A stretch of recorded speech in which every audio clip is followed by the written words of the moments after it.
नमस्कार स्टूडेंट। आज हम महात्मा गांधी जी के राजनीतिक विचार के बारे में जानेंगे। तो सबसे पहले जो महात्मा गांधी जी की जो अवधारणा है वो राज्य विहीन समाज तथा आदर्श राज्य की अहिंसा प्रधान राज्य की अवधारणा पर आधारित है। और अगर महात्मा गांधी जी की राज्य संबंधी अगर धारणा अगर देखें तो वो राज्य विहीन समाज की कल्पना करते हैं। गांधी जी राज्य के विरोधी थे।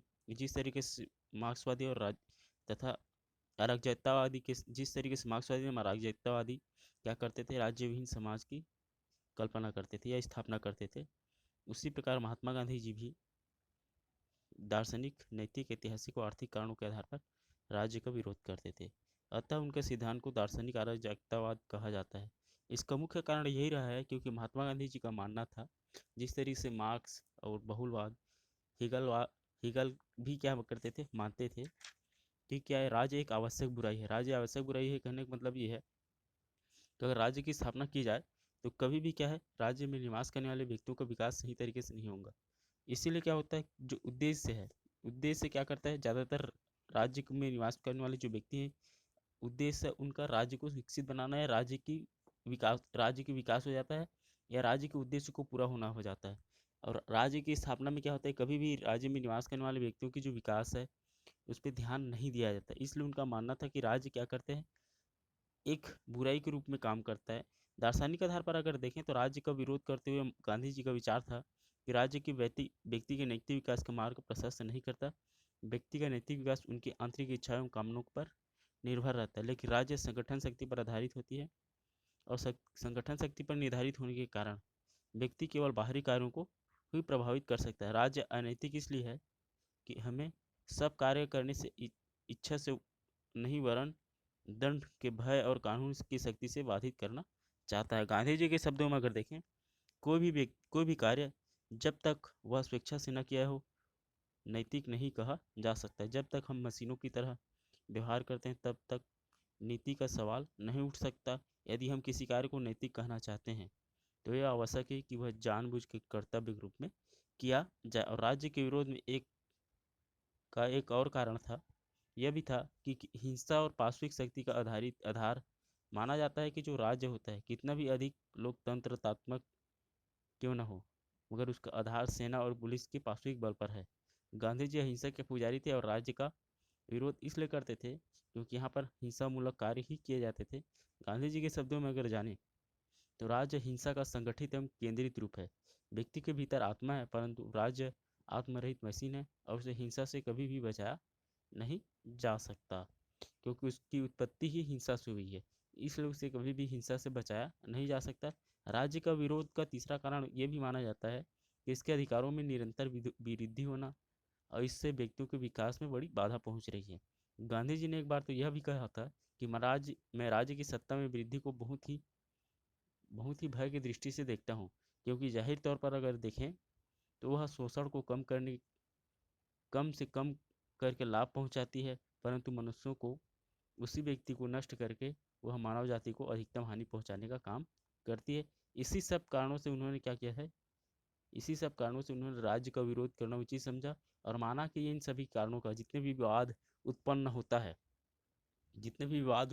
है उन सभी विवादों का कारण राज्य को माना है, क्योंकि महात्मा गांधी जी का मानना है कि निश्चित संपत्ति, निश्चित जमीन और निश्चित किसी भी चीज़ पे निश्चित अधिकार या सामाजिक अधिकार, सामूहिक शक्ति, सामूहिक संपत्ति और सामूहिक धन या सामूहिक क्या बोलते हैं, जमीन, ये किसका अधिकार, ये किसका होता है, ये माना जाता है कि ये हिंसा का एक पर्याय माना जाता है। क्योंकि यहाँ पर लोग क्या करने के लिए ज़्यादा जमीन, ज़्यादा संपत्ति एकत्रित करने के लिए ज़्यादा संघर्ष करते रहते हैं और संघर्ष करते करते कभी कभी वो हिंसा का मार्ग अपना लेते हैं, जो फिर बाद में क्या करते हैं, वही स्थिति को जन्म देना प्रारंभ कर देते हैं जो स्थिति प्रारंभ में थी। इसीलिए क्या माना जाता है, महात्मा गांधी जी ने राज्य की जो आधार है उसको अस्वीकार करने का कार्य किया। गांधी जी एक दार्शनिक अराजकतावादी के रूप में भी उसको माना जाता है। पहले तो उसे उन्होंने राज्य विहीन समाज की उन्होंने अवधारणा दी, उसके बाद वो गांधी जी को एक दार्शनिक अराजकतावादी भी माना जाता है। राज्य के संबंध में गांधी जी की विचारधारा अराजकतावादी दार्शनिक क्रेपटिकिन और विशेष रूप से दार्शनिक अराजकतावादी टालास्टाई के विचारों से मिलता है। गांधी जी ने नैतिक, दार्शनिक एवं ऐतिहासिक तीनों दृष्टिकोण के आधार पर राज्य की कटु आलोचना करने का काम किया है। गांधी जी राज्य को ऐसी हिंसक संस्था मानते थे जिनका कार्य निर्धन वर्ग का क्या करना, शोषण करना, राज्यवाद द्वारा नैतिकता का हनन करना। अतः उनका मानना यह था राज्य को समाप्त हो जाना चाहिए, अतः उसे व्यक्ति रूपी पुस्तक का अंतिम अध्याय भी होना चाहिए, ये उनका मानना था। आदर्श राज्य के संबंध में महात्मा गांधी जी ने अनुसार से राज्य रहित जनतंत्र और यह समाज शुद्ध अराजकता की वह दशा है जिसमें सामाजिक जीवन की ऐसी पूर्णता में पहुंचा जा सकता है जहां पर मनुष्य स्वयं स्वचालित बन जाए, और इस देश में प्रत्येक मनुष्य अपना शासक स्वयं होगा, ये उनका मानना था। उसके साथ साथ गांधी जी ने राज्य विहीन समाज में सभी व्यक्ति पूर्णतः अहिंसक होंगे और उनकी उन सभी की आवश्यकताएं पूरी होंगी, अतः अपराध नहीं होंगे, फिर पुलिस की आवश्यकता ही नहीं है। यदि कहीं छूट-फूट अपराध हुए तो उसका निर्णय ग्राम पंचायत द्वारा कर लिया जाएगा। ऐसे ही समाज में सभी अपने शासक होंगे और अपने ऊपर इस प्रकार के शासन करेंगे कि दूसरों के मार्ग में बाधक ना बने। कहने का मतलब ये कि महात्मा गांधी जी क्या करना चाहते थे, जीवन स्वच्छ, निर्मल और सादा होना ऐसा मानते थे। और बड़े बड़े नगर होंगे, न गंदी बस्ती होगी, न आधुनिक सभ्यता की तड़क भड़क होगी, और न उसमें संपन्न उत्पन्न रोग होंगे, या उसमें किसी प्रकार का रोग उत्पन्न नहीं रहेंगे। तो कहने का मतलब ये कि सिद्धांत के रूप में राज्य के अस्तित्व के विरुद्ध होने पर भी गांधी जी को वर्तमान परिस्थिति में राज्य को समाप्त करने के पक्ष में नहीं थे। उनका विचार था कि वर्तमान समय में मानव जीवन इतना पूर्ण है कि वह स्वयं संचालित हो सके, इसलिए समाज में राज्य और राजनीतिक शक्ति की आवश्यकता है। लेकिन इसके साथ साथ उनका विचार है कि राज्य का कार्यक्षेत्र न्यूनतम होना चाहिए। इस प्रकार गांधी जी के राज्य संबंधी विचारों को सैद्धांतिक दृष्टि से अराजकतावादी तथा व्यवहार में व्यक्तिवादी कहा जा सकता है।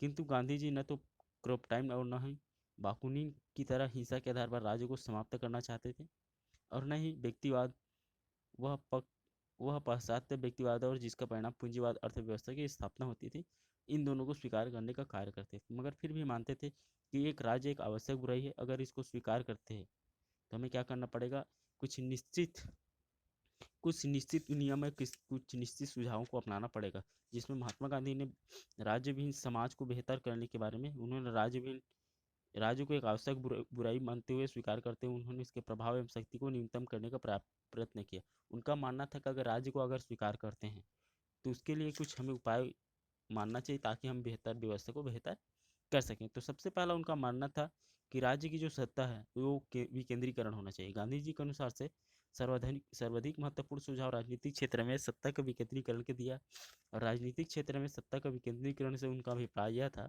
कि ग्राम पंचायत अपने अपने गांव का प्रबंध और प्रशासन करने के सब अधिकार दे दिए जाएं। और उनका कहना था कि सत्ता का विकेंद्रीकरण सदैव ही हानिकारक होता है। सत्ता का केंद्रीकरण क्या होता है, हमेशा ही खतरनाक या हानिकारक होता है। इससे परिणाम कुछ थोड़े व्यक्ति के सत्ता राज्य की सत्ता पर एकाधिकार कर लेते हैं और छल कपट के द्वारा साधनों का गलत तरीके से उपयोग करते हैं। इसलिए हमें क्या करना चाहिए, इस प्रकार की जो प्रक्रिया है उसे रोकने के लिए हमें सत्ता का विकेंद्रीकरण करना चाहिए, ताकि राजनीतिक आर्थिक दृष्टि से गाँव को स्वावलंबी बनाया जा सके। उनके महात्मा गांधी जी के अगर शब्दों में अगर जाने तो मेरे ग्राम स्वराज का आदर्श यह है कि प्रत्येक ग्राम एक पूर्ण स्वराज गणराज्य है। अपनी वस्तुओं के लिए वो अपनी पड़ोसियों पर निर्भर न रहे। इस प्रकार प्रत्येक ग्राम का पहला काम होगा कि खाने के लिए उत्पन्न अन्न और कपड़ों के लिए रुई की फसल उत्पन्न करना प्रारंभ करें। ये पहला उनका सोच था राज्य को स्वीकार करने के कारण। दूसरा उनका मानना था कि प्रभु सत्ता का विरोध। प्रभु सत्ता का विरोध कहने का मतलब ये कि बहुलवादियों में अराजकतावादियों के भांति गांधी जी राज्य की ऐसी निरंकुश प्रभु सत्ता के विरोधी थे जिनके अनुसार से प्रत्येक व्यक्ति को प्रधान कर्तव्य आंख मूंद कर राज्य की आज्ञा का पालन करना पड़ता था।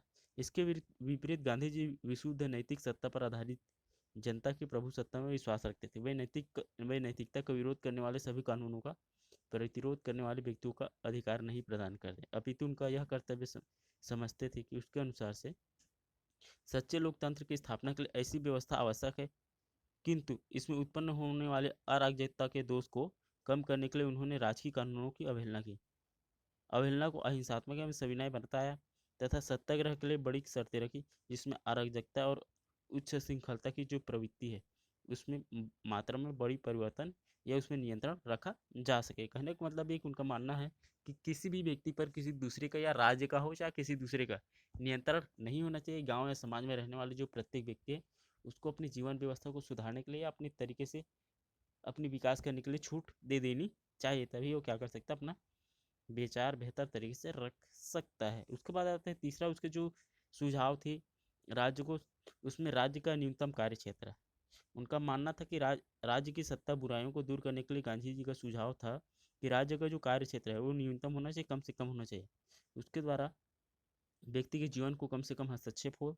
और वे थोड़े इस थोड़े के विचार से सहमत थे कि सर्वोत्तम सरकार वह है जो सबसे कम शासन करती है। कहने का मतलब है कि महात्मा गांधी जी मानते थे कि जो सरकार है राज्य में निवास करने वाली जो जनता है उसके जो जीवन है उसमें कम से कम हस्तक्षेप करे, कम से कम या बहुत कम रूप में हस्तक्षेप करे, ताकि राज्य में निवास करने वाली जनता अपनी सोच और विचार के आधार पर क्या किया सके, अपने विचार के आधार पर राज्य की अपनी जो जीवन है उसे संचालित कर सके। ये उनका सुझाव था। मगर गांधी जी क्या है, इन्होंने तो गांधी जी ने एक दार्शनिक अराजकतावादी के संबंध में और राज्य के संबंध में उन्होंने विचार दिए। मगर गांधी जी एक आदर्श राज्य की कल्पना भी करते थे और वो भी अहिंसात्मक राज्य। गांधी जी ने प्लेटो के समान ही दो आदर्शों का वर्णन किया। प्रथम उन्होंने पहला आदर्श है उनका, यह कल्पना ये था कि पूर्ण आदर्श जिसमें एक राम राज्य कहते थे और द्वितीय उप आदर्श जिसे अहिंसात्मक समाज कहकर पुकारते थे। उनकी पूर्ण आदर्श सामाजिक व्यवस्था के अंतर्गत राज्य के लिए कोई स्थान नहीं है। वे राज्य विहीन समाज की स्थापना करना चाहते हैं। इसमें सब व्यक्ति सामाजिक जीवन का सत्य में अपनी इच्छा से नियमन करते हैं। मनुष्य इतना अधिक विकास हो जाता है कि वे अपने कर्तव्यों और नियमों का स्वेच्छापूर्ण पालन कर सकते हैं। लेकिन गांधी जी यथार्थवादी थे और उन्होंने इस बात को स्वीकार किया कि मानव स्वभाव की वर्तमान स्थिति को देखते हुए पूर्ण आदर्शवाद की राज्य की स्थापना कर पाना संभव नहीं है। इसलिए उनके द्वारा व्यवहारिक दृष्टिकोण से आदर्श की कल्पना की गई और इसके उपकल्पना राज्य अहिंसात्मक राज्य की कुछ विशेषता बताई गई जिसके आधार पर राज्य की स्थापना किया जा सकता है। सबसे पहले अहिंसात्मक समाज का निर्माण करना। तो गांधी जी मानते थे, गांधी जी ने अपने आदर्श राज्यों को अहिंसात्मक समाज की नाम से उन्होंने पुकारा था। और गांधी जी के इस आदर्श राज्य में राज्य राज्य संसद का अस्तित्व रहेगा और पुलिस, जेल और सेना तथा न्यायालय आदि शासन की बाध्यकारी सत्ताएं भी होगी। फिर भी इस दृष्टिकोण से अहिंसक समाज है फिर भी इन दृष्टियों से अहिंसक समाज है। इसमें इन सत्ताओं का प्रयोग जनता को आतंकित एवं पीड़ित करने के लिए नहीं, वरन उनकी सेवा करने के लिए किया जाएगा। पहला उनका धारणा था। दूसरा था कि शासन का लोकतांत्रिक स्वरूप। गांधी जी के आदर्श समाज का शासन का रूप पूरा पूरी तरीके से क्या था, लोकतांत्रिक था। जनता को न केवल मत देने का अधिकार प्राप्त होना चाहिए, वरन जनता सक्रिय रूप से शासन के संचालन में भी भाग लेना चाहिए, ये उनका मानना था। तीसरा, उनका आदर्श राज्य की तीसरी विशेषता ये थी कि विकेंद्रीकरण सत्ता। गांधी जी आदर्श राज्य के प्रमुख लक्षण विकेंद्रीकरण सत्ता थी। विकेंद्रीकरण सत्ता कहने का मतलब है कि उनका मानना था कि राज्य की जी समस्त शक्तियां हैं वो क्या कर देना चाहिए, गांव और समाज में रहने वाले लोगों में क्या कर देना चाहिए, बांट देना चाहिए, ताकि उस व्यवस्था को बेहतर तरीके से संचालित किया जा सके। तो कहने का मतलब है कि गांधी जी संपूर्ण भारत में प्राचीन ढंग से स्वतंत्र और स्वावलंबी ग्रामों का समाजों का स्थापना करना चाहते थे, जिसका आधार ग्राम पंचायतें होना चाहिए। उसके बाद आते हैं ग्राम आर्थिक क्षेत्र में भी क्या है, विकेंद्रीकरण के पक्षधर रहे हैं गांधी जी। गांधी जी का आदर्श राज्य में आर्थिक क्षेत्र में विकेंद्रीकरण को अपनाने का सुझाव दिया। विशाल तथा केंद्रीकृत उद्योग लगभग समाप्त कर दिए जाएंगे और उनके स्थान पर कुटीर उद्योग चलाए जाएंगे। उन मशीनों का तो प्रयोग किया जा सकता है जो व्यक्ति के लिए सुविधाजनक होगी, किंतु मशीनों को मानवीय श्रम के शोषण के लिए साधन के रूप में स्वीकार नहीं किया जा सकता, ये उनका मानना था। उसके बाद आते हैं महात्मा गांधी जी के आदर्श राज्य की जो अगला विशेषता है, नागरिक नागरिक अधिकारों पर आधारित। गांधी जी का आदर्श समाज स्वतंत्रता, समानता और अन्य नागरिक अधिकारों पर आधारित होगा। उनका मानना था कि इस समाज में प्रत्येक व्यक्ति को अपने विचार व्यक्त करने और समुदायों के निर्माण करने की स्वतंत्रता होगी। इस समाज के अंतर्गत जाति, धर्म, भाषा और लिंग आदि के भेदभाव के बिना सभी व्यक्तियों को समान सामाजिक एवं राजनीतिक अधिकार प्रदान किए जाएंगे। उसके साथ साथ जो अगला जो उसकी विशेषता है, निजी संपत्ति का अस्तित्व। आदर्श राज्य में निजी संपत्ति की जो प्रथा है उसके अस्तित्व को उन्होंने स्वीकार किया, किंतु संपत्ति के स्वामी अपनी संपत्ति का प्रयोग निजी स्वार्थ के लिए नहीं, वरन समस्त समाज कल्याण के लिए करेंगे, ये उनका मानना था। उसके बाद आता है उसका जो अगले विशेषता आदर्श राज्य की, प्रत्येक व्यक्ति के लिए श्रम अनिवार्य होगा। इस आदर्श समाज में प्रत्येक व्यक्ति के लिए अपने भरण पोषण हेतु श्रम करना अनिवार्य होगा। कोई भी मनुष्य अपने निर्वाह के लिए दूसरों की कमाई हड़पने का प्रयत्न नहीं करेगा और बौद्धिक श्रम करने वाले व्यक्तियों को के लिए थोड़ा बहुत शारीरिक श्रम करना अनिवार्य उन्होंने ऐसा माना है। उसके साथ साथ अगर वर्ण व्यवस्था पर अगर गांधी जी ने आदर्श राज्य में भी उन्होंने जगह दी है। गांधी जी का आदर्श वर्ण व्यवस्था का आधारित होगा। उनका मानना था कि प्राचीन काल की भांति समाज 4 वर्गों में विभाजित होगा, ब्राह्मण, क्षत्रिय, वैश्य और शूद्र, और प्रत्येक वर्ण वर्ण वंश परंपरा के आधार पर अपना कार्य करेगा, किंतु विधि वर्णों के व्यक्तियों के सामाजिक, राजनीतिक, आर्थिक क्षेत्र में अधिकार प्राप्त होंगे और किसी प्रकार की उच्च नीच की भावना नहीं होगी। ये महात्मा गांधी जी ने अपने विचार में बताने की कोशिश की। उसके बाद आता है अस्पृश्यता के अंत। महात्मा गांधी जी ने अपने आदर्श राज्य में अस्पृश्यता के अंत के संबंध में भी उन्होंने चर्चा की। उनका मानना था कि अस्पृश्यता को भारतीय समाज के लिए कलंक मानते थे, कलंक है। उनका यह मानना था कि भारतीय समाज के लिए जो अस्पृश्यता है, अछूआछूत है, कलंक है। इसीलिए उसके आदर्श राज्य में अस्पृश्यता के लिए उन्होंने कोई जगह नहीं दी है। उसके साथ साथ उन्होंने जो धर्मनिरपेक्ष समाज है उसके संबंध में भी विचार देने की कोशिश की कि इस समाज में किसी एक धर्म को राज्य का आश्रय प्राप्त नहीं होगा। राज्य की दृष्टि से सभी धर्म समान होंगे और सभी धर्मों में अनुयायियों को समान सुविधा प्राप्त दिए किए जाएंगे। उसके साथ साथ गौवध निषेध। महात्मा गांधी जी ने भारत जैसे राज्य में धार्मिक तथा आर्थिक दोनों दृष्टिकोण से गाय को रक्षा हेतु बहुत आवश्यक मानते थे। इसलिए उनके द्वारा आदर्श राज्य की स्थापना में गौ हत्या का उन्होंने विरोध किया था, ताकि जो माना जाता है कि जो हमारे कृषि कार्य के लिए जो सहयोग होते हैं, जो कृषि, उनका मानना था कि कृषि व्यवसाय या कृषि जो हमारी जो अर्थ का जो केंद्रीकरण है वो गाँव में होना चाहिए, उनका मानना था। और गाँव के विकास में गाय या पशुधन क्या है सबसे ज़्यादा महत्वपूर्ण होता है। इसलिए उन्होंने क्या किया था, गौ हत्या पर उन्होंने निषेध लगाने का उन्होंने काम किया था। ये तो हो गया महात्मा गांधी जी का आदर्श राज्य।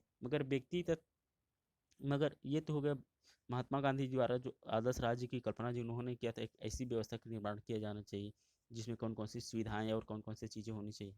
मगर महात्मा उसके बाद आता है महात्मा गांधी जी ने व्यक्ति का साध्य तथा राज्य का साधन होना चाहिए। उन्होंने क्या किया था, एक राज्य में निवास करने वाले व्यक्ति को अगर विकास कर रहे हैं, राज्य में निवास करने वाले व्यक्ति को अगर विकास कर रहे हैं तो राज्य को कौन कौन सी चीज़ों के बारे में ध्यान देना चाहिए। पहले हम क्या मानते थे, हमारा जो सामान्य सोच है कि एक राज्य क्या होता है, राज्य उद्देश्य होता है या साध्य होता है और व्यक्ति साधन होते हैं किसी भी राज्य को उद्देश्य को प्राप्त करने के लिए। जबकि महात्मा गांधी व्यक्तिवादी व्यक्तिवादी व्यक्ति थे। इसलिए उन्होंने क्या किया, व्यक्ति का साध्य तथा राज्य का साधन होना। कहने का मतलब ये है कि व्यक्ति क्या है, व्यक्ति अंतिम उद्देश्य को प्राप्त करने के लिए राज्य का उपयोग कर सकते हैं, ये उनका मानना था। गांधी जी ने तो जर्मन विचारक हीगल की यह बात मानते कि राज्य मानव व्यवस्था का अंतिम लक्ष्य है। वह स्वयं नैतिकता से परे हैं और न ही मुसोलिनी का यह विचार मानते कि राज्य के बाहर कुछ है और है और ही नहीं। गांधी जी को ग्रीन एवं बोस्काको जैसे आदर्शवादी विचारकों का यह भी मान्य नहीं है कि राज्य समुदाय का समुदाय है, अर्थात सर्वश्रेष्ठ समुदाय है। इसके लिए राज्य के सबसे अधिकतम हित का केवल एक ही साधन है।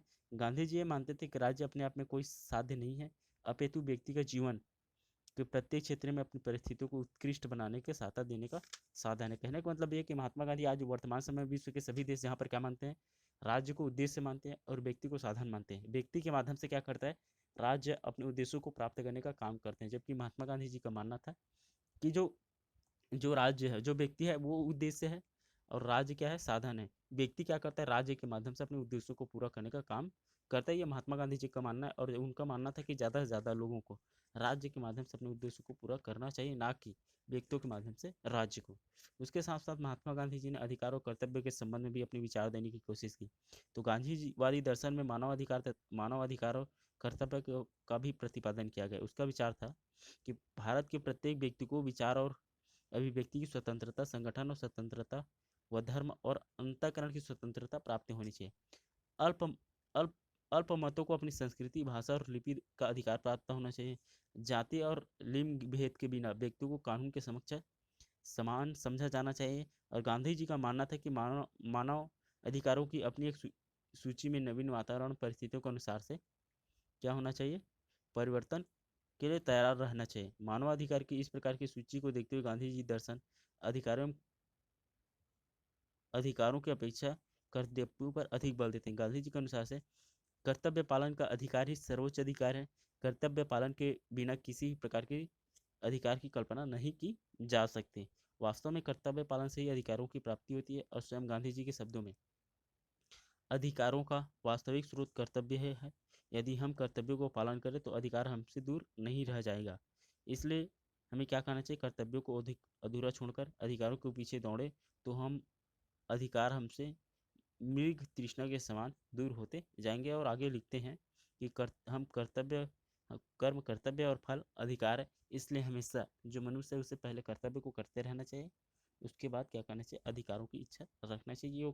जब इंसान क्या करता है, कोई भी व्यक्ति कर्तव्य का पालन करता है तो क्या हो जाता है, उसे स्वतः अधिकार मिल जाता है। उसके बाद आते हैं महात्मा गांधी जी ने राष्ट्रवाद और अंतर्राष्ट्रीयवाद कभी उन्होंने विचार देने की कोशिश की राजनीतिक विचारधारा के आधार पर। तो गांधी जी क्या है, गांधी जी मानवतावादी विचारक थे। उनका दृष्टिकोण वसुधैव कुटुंबकम का था, किंतु इसके साथ साथ वो राष्ट्रवाद के भी समर्थक थे। उनका कथन था, मानव जाति के विकास में सार्वजनिक जीवन के अनेक स्तर होते देखने को मिलते हैं, जैसे परिवार, जाति, गांव, प्रदेश, राष्ट्र। इन सबको पार करने के बाद ही विश्व बंधुत्व या अंतर्राष्ट्रीयता की अंतिम आदर्शों को प्राप्त किया जा सकता है। अतः व्यक्ति का सामाजिक कर्तव्य परिवार से आरंभ होता है और मानवता की ओर पहुंचता है। तो पहले सामाजिक इकाइयों के प्रति अपने कर्तव्यों को पालन न कर मानवता की ओर सेवा बात करना, अपने उत्तरदायित्व से विमुख होना या भागना है। भारत के स्वाधीनता संग्राम के नेतृत्व भारत के स्वतंत्रता संग्राम के नेतृत्व में उन्होंने जो भूमिका निभाई थी, उसके आधार पर उनका मानना था कि सबसे पहले जो किसी भी क्षेत्र में निवास करने वाले जो व्यक्ति हैं, उन सभी को क्या करना चाहिए, सबसे पहले अपने राज्य, समाज, परिवार, समाज, उसके बाद राज्य के जितने भी उद्देश्य है उन सबको पूरा करना चाहिए। उसके बाद ही किसी अन्य चीज़ों के बारे में ध्यान देना चाहिए। गांधी जी कहते थे, उन्होंने राष्ट्रीयता को कभी संकीर्ण, स्वार्थी और एकाकी अर्थों में नहीं ग्रहण किया और भारत के राष्ट्रीय संघर्ष में उन्होंने मानवता के व्यापक हितों की अवहेलना कभी नहीं की। उन्होंने यंग इंडिया में 4 अप्रैल 1929 अंक में लिखा था कि मैं भारतवर्ष का उत्थान इसलिए चाहता हूँ क्योंकि जिससे संपूर्ण विश्व का हित हो सके।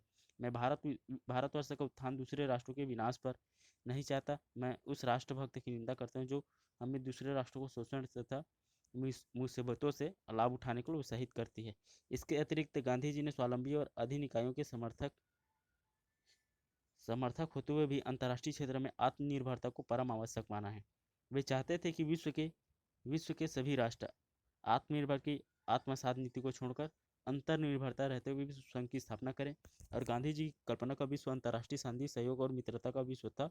इस प्रकार गांधी जी राष्ट्रवादी और अंतर्राष्ट्रीयवादी दोनों रूप में उसे स्वीकार किया जाता है और विश्व के सभी देशों के समक्ष उसकी जो स्वरूप है वो अलग रूप में हमें देखने को मिलती है। ये हो गया महात्मा गांधी जी का राजनीतिक विचार। अब हम अगले क्लास में महात्मा गांधी जी के धार्मिक विचार पढ़ेंगे।